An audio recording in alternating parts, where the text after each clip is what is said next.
Everyone and welcome back to SK1 and we're back again with another video and आज का जो video है ये बेस्ड है ओवर अ क्वेश्चन जो कि लास्ट वीडियो के कमेंट सेक्शन में था एंड दिस इज कि जब आप लिखते हो 1 to the power 0 equals 1 and it also equals 1 to the power 1 तो यहाँ पे इस इक्वेशन में बेसिस तो क्लियरली सेम है तो इनके एक्सपोनेंट्स भी सेम होने चाहिए.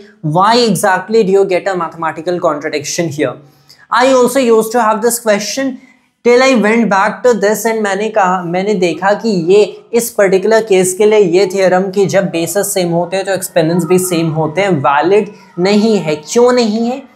क्योंकि जब आप ये ऐसा आर्बिट्रेरी वेरिएबल्स के लिए ऐसा केस कंसिडर कर लेते हो x to the power m equals x to the power n, एक ऐसा केस कंसिडर किया जहां पे on both sides of the equation आपको सेम बेसिस दिख रहे हैं बल्कि and different variables for the exponents which may और मे नॉट बी इक्वल. अब हम लोग कैसे प्रूव करें कि m एंड n इक्वल भी हैं?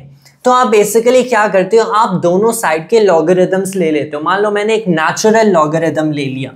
When I take the natural log of both sides of the equation, which is well perfectly allowed, तो मुझे दिखता है कि ये एक्सपोनेंट यहाँ पे आ जाता है m natural log of x equals n natural log of x. तो देखो when m natural log of x equals n natural log of x, मैं natural log of x दोनों साइड ऑफ इक्वेशन से cancel कर सकता हूँ और मुझे m equals n मिल जाता है.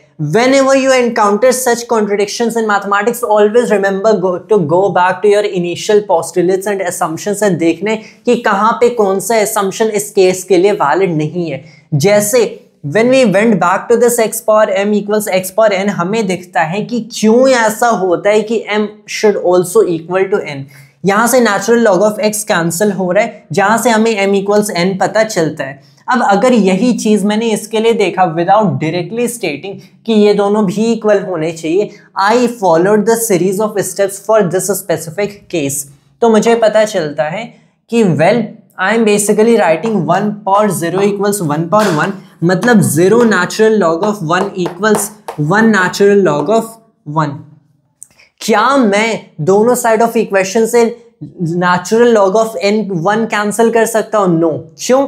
क्योंकि नेचुरल लॉग ऑफ 1 तो 0 होता है एंड मैं 0 को एक साइड ऑफ द इक्वेशन से दूसरे साइड से कैंसिल नहीं कर सकता. अगर मैंने कैंसिल किया मैं बेसिकली 0 over 0 को 1 कह रहा हूं. So what exactly do you get here? This is a simple 0 equals 0. This is not a 0 equals 1 क्योंकि इस साइड ऑफ इक्वेशन पे भी 0 है. नेचुरल लॉग ऑफ 1 इज 0, यहाँ पे 1 times 1 इज 0. सो ये आपको कोई 1 equals 0 नहीं दे रहा है. The key step is that you have to go back to your initial assumption, देखना है कि ये थ्योरम क्यों वैलिड होता है due to this series of steps. And यहाँ पे you can not cancel this natural log from both sides if it is equal to 0. तो जहाँ पे ये बेस 1 के इक्वल है, well the natural log of 1 is 0, दोनों साइड से आप कैंसिल नहीं कर सकते हो.